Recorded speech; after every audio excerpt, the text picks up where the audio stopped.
Today we're present at the Biber Radarstellung. It's the second time for me.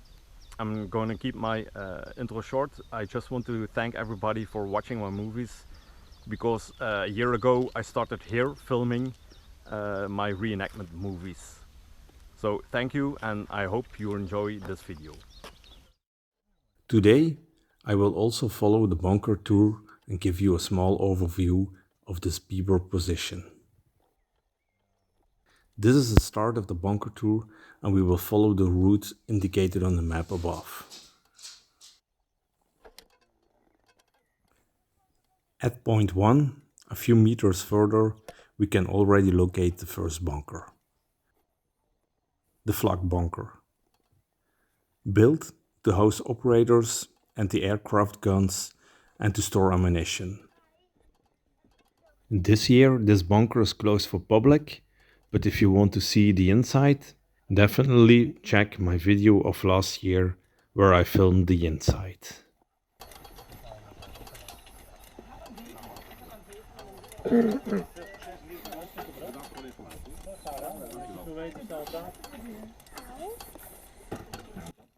And here we see the great displays of the joint FLAK Ersatz Abteilung 9 Nürnberg. Unfortunately, they couldn't bring their own FLAK with them.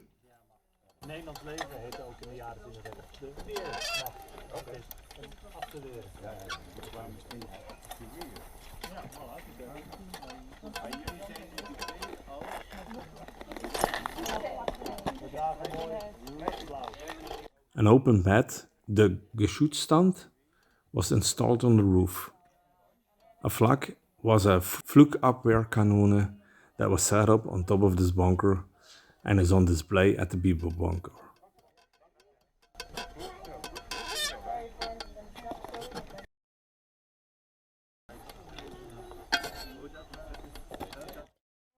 Now we arrive at the so-called airport at point 2. It's where the horses are currently walking. Although the name suggests otherwise, we are not talking about an airport in World War II. This airfield mainly served in the period 1930 till 1938. The owner at that time, Mr. van der Leeuw, was the main user of this airport because of the location of a 6-hole golf course nearby. On the right side in the dunes, at point 3 on the map, was the position of the Würzburg Riese Blau radar antenna. This was a tracking radar for locating aircrafts from a distance of 60 kilometers. The radar consisted of a dish-shaped antenna of approximately 6.5 meters in diameter. The parabolic disc ensured that direction, distance and height could be measured with greater precision. At the end of the airfield, at point 4, was a Lebensmittelbunker. This bunker was intended for the storage of provisions and food. This location is strange because of the great distance between this bunker and the actual kitchen at Huis naar Buiten. And a little further, at point 5, was the position of the Freya radar antenna. This radar, with an approximately 7 meters high antenna, was considered a sighting radar and could detect enemy aircrafts up to a distance of 120 kilometers. Now we arrive at point 6, the Adcock Bunker, which is also today specially opened for the public. This bunker was to house radio sounding equipment. There were no living quarters here, it was pure a work bunker. 30 meters high antennas were attached at the 4 outer points of the bunker to intercept the radio traffic from aircrafts. In this way, their own aircrafts could be permanently informed about the position of other aircrafts, and accidents in the air could be prevented. Kijk eens! Hey! Ja, je kunt de gronden bekijken. Zo! This room contained the equipment for determining the location of the aircrafts. So no height and speed determination. Maar wat de Duitsers slim hebben gedaan, dat is door geen gebruik te maken van toen de PVT-kabels. Ze hebben eigenlijk ook de leidingen getrokken in samenwerking met de andere menselijke radarstellingen, zoals raadverzijde.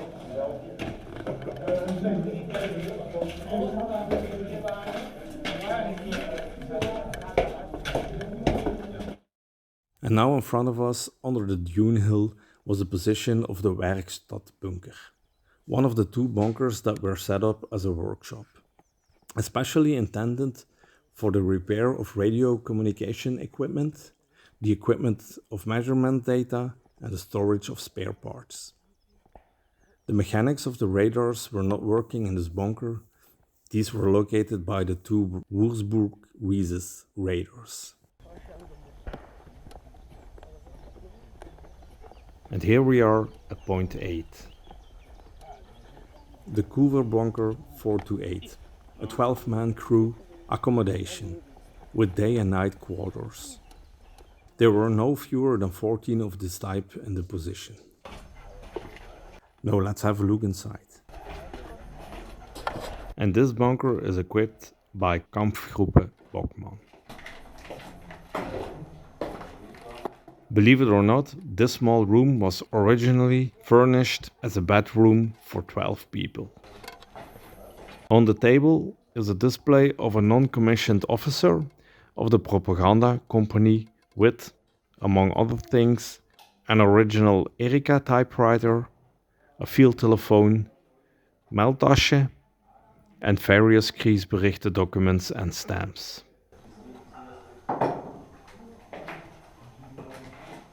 And here on the large table, 3 original pre-war Leicas cameras in different designs.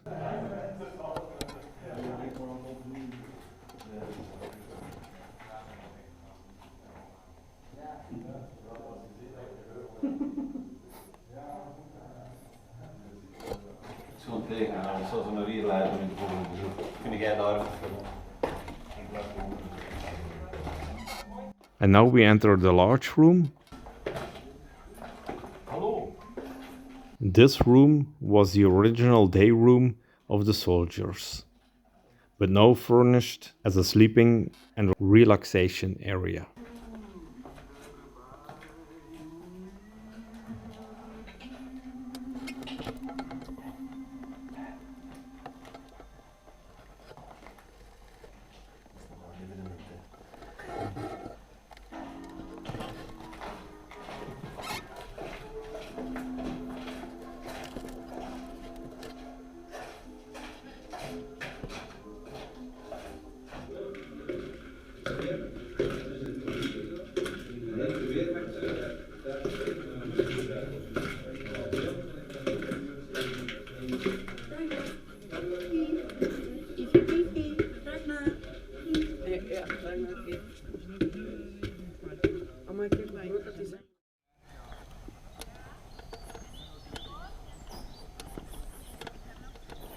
Now we arrive at point 9, the Sanitätsbunker. Equipped by us, the Sanitätsabteilung 352 and the 352 Volksgrenadier Division. Here, outside on the side, we have placed, of course, my sidecar. And, if you see further, a tent for the reception and rehabilitation of the sick and injured.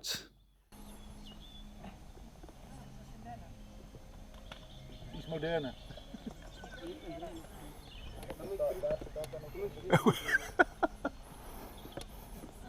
Ik zeg niks.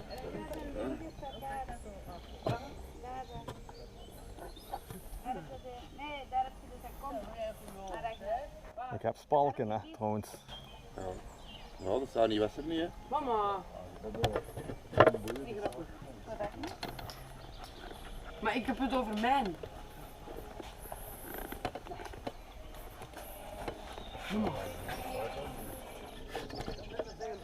And now we are going to look inside the bunker. This bunker was originally a crew bunker, but later adapted as a Sanitätsbunker. Here you can clearly see the adjustments, namely the chamfered walls, so that an injured person could be brought in on a stretcher.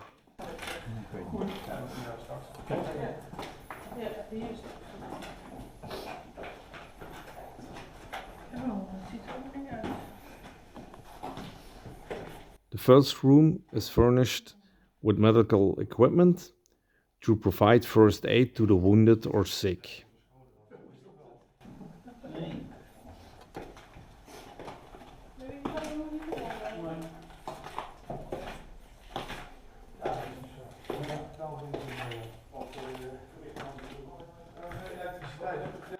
While the second room is set up as a hospital, where the wounded or sick are cared for while they can recover safely and in peace.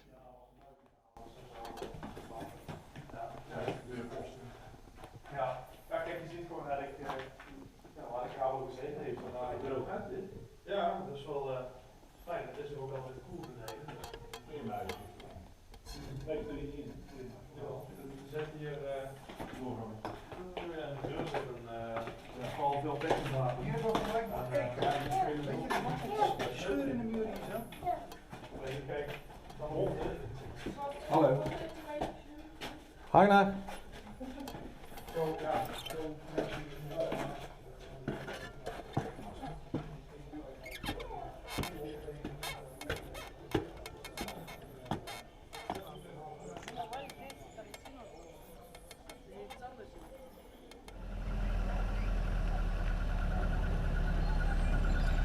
And this could be an historical correct scene from 78 years ago. A British Special Forces jeep drives around on the Biber radar site while the Germans are still present.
Tijd is al veel waard. Ja.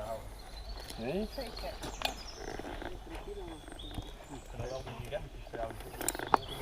Ja, een beetje lust. Het rent goed hoor. Maar die gezellig van de vriendin die heeft nog meer.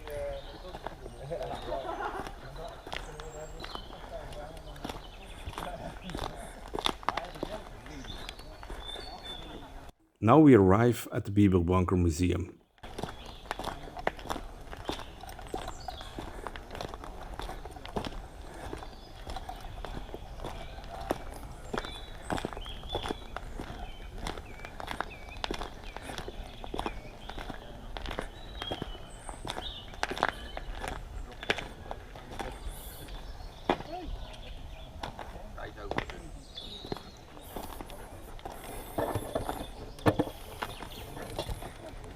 We are in front of the Küver 409, Funkstelle-Vermittlungsbunker, a radio and telephone connection bunker.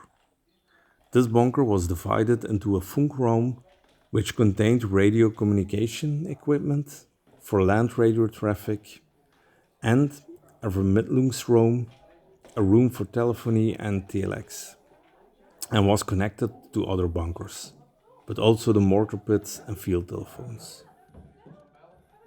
After the L487, the Biber, was completed in 1943, This bunker lost its original function.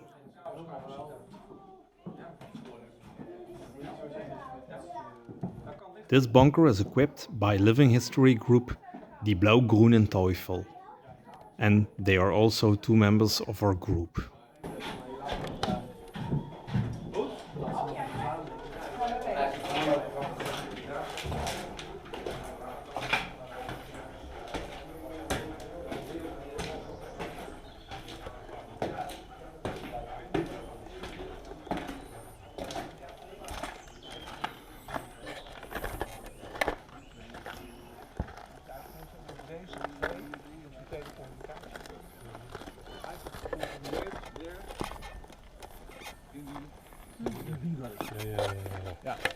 Die techniek was toen.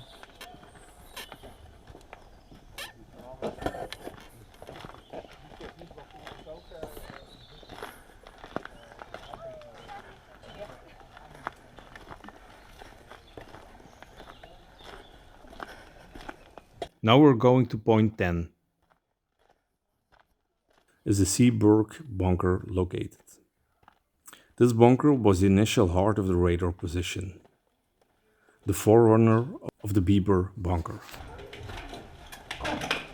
The radar Flakbunker data from the 409, the bunker on the other side of the path, was worked out here.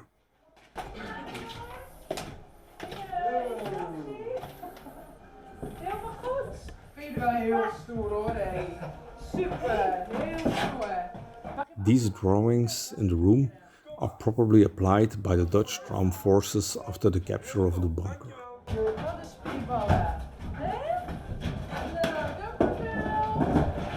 This room is now equipped as a day room for the soldiers.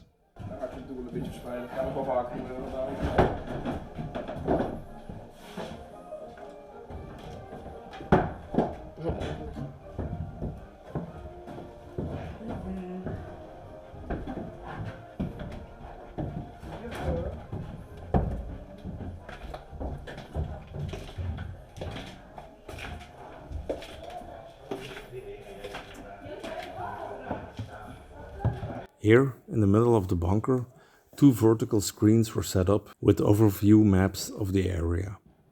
On a lower plateau stood a Seeburg dish, a plot table with a horizontal glass plate.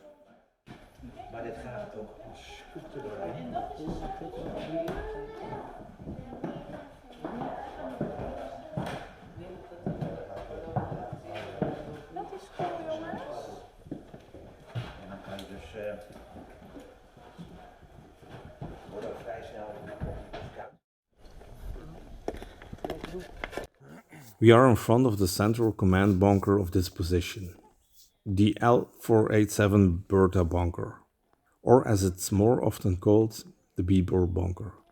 This bunker, built in the winter of 1942-1943, was a spider in the web of the air war in the southern Netherlands during the Second World War and had to be built at a rapid pace because the air raids on Germany were increasing.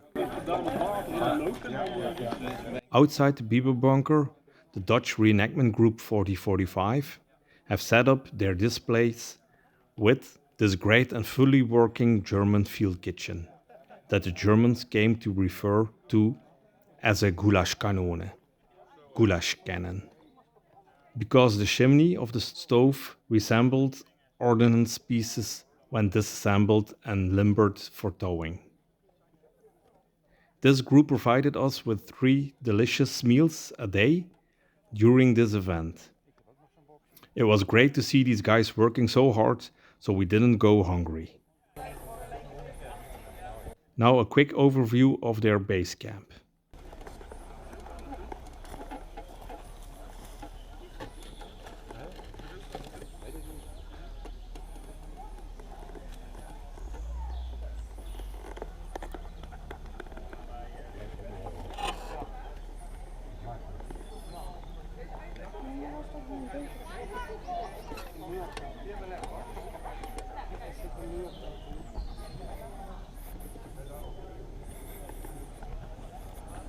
The works are still in progress, but here we can already see the entrance with the original brick walls of a generation bunker.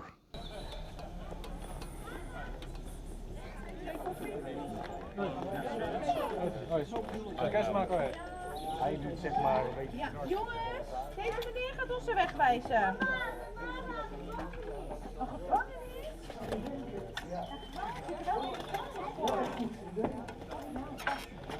Deze deur is zo groot dat er 2 ingangen uitgangen. En eentje is gewoon dichtgemaakt.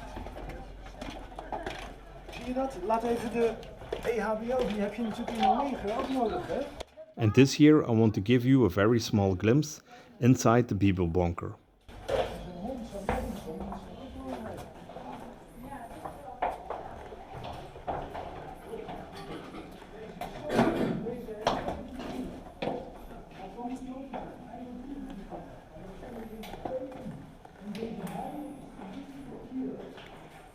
It was not open for public, so I can only show you this display while the lights were off.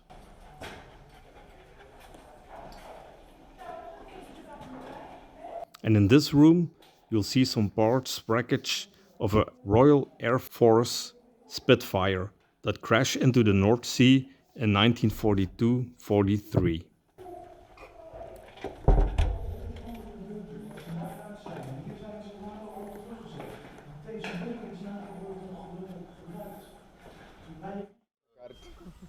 And to end the Saturday, it was time to store the sidecar at the Biberbunker. My only chance to ride a motorcycle, because the surrounding bunkers are located in a natural reserve, therefore prohibited for vehicles.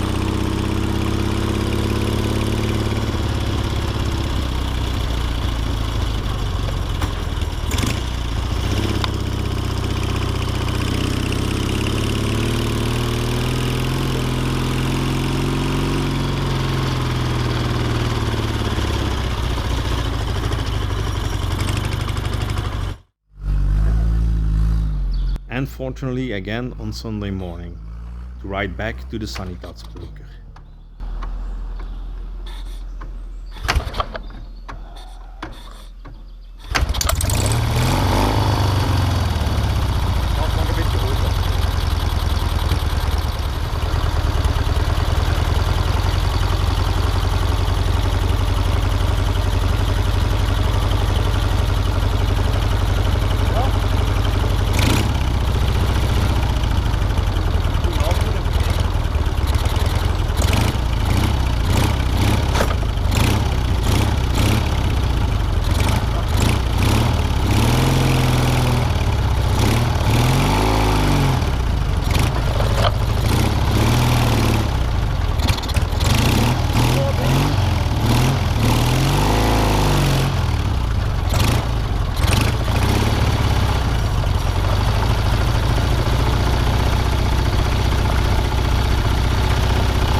On Sunday, I had the task of giving tours for the public in the Sanitätsbunker.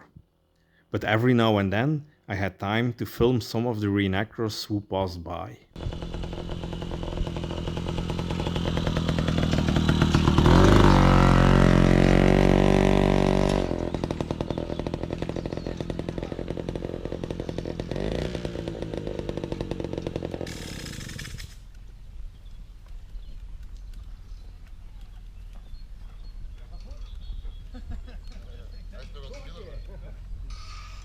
De verlichting was net niet goed. Was je van probeerd om tot boven te rijden? Nee, gewoon niet opzien.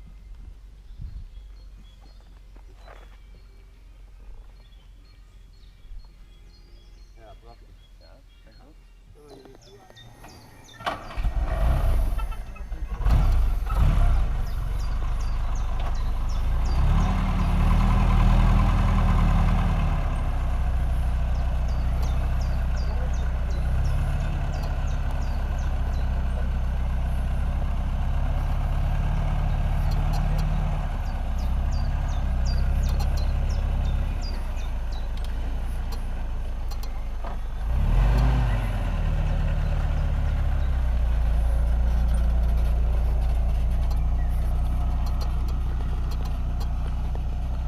I want to thank the organization for again a great event.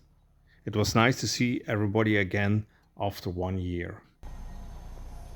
We'll meet again next year.